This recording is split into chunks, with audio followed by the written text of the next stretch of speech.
One by one, they were led into a dark chamber, silent, innocent, helpless.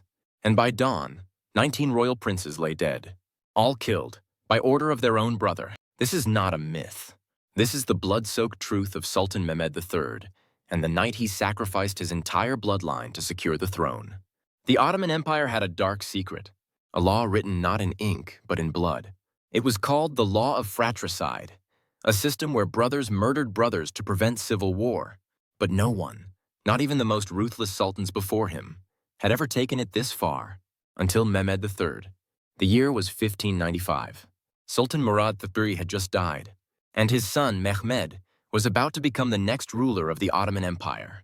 But there was a problem. Mehmed had 19 younger brothers, all sons of the same sultan, and each one was a potential rival.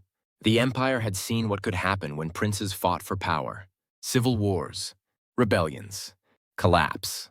To prevent that, a grim tradition had taken root. The new sultan had the right, and some believed the duty, to execute his brothers.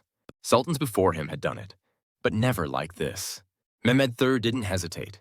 On the very night of his coronation, he gave the order. All 19 of his brothers, children, teenagers, some still infants, were to be killed. The method? Strangulation by silk cord, a silent execution to avoid the shedding of royal blood. Palace executioners carried out the task inside the chambers of Topkapi Palace. One by one, the princes were brought in. They had no trial, no defense, only fate. The youngest, just a few months old. By morning, 19 small bodies were buried, quietly. No funerals, no mourning. And Sultan Mehmed III sat on the throne, his power secure. But at what cost? The empire was horrified.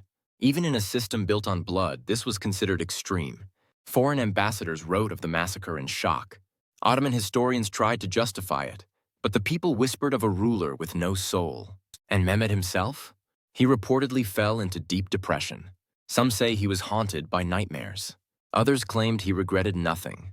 But what's certain is this: his reign was marked by fear, paranoia, and isolation. He rarely left the palace. He relied heavily on his mother, Safiye Sultan, for political decisions. And despite being a ruler of a vast empire, Mehmed III seemed broken.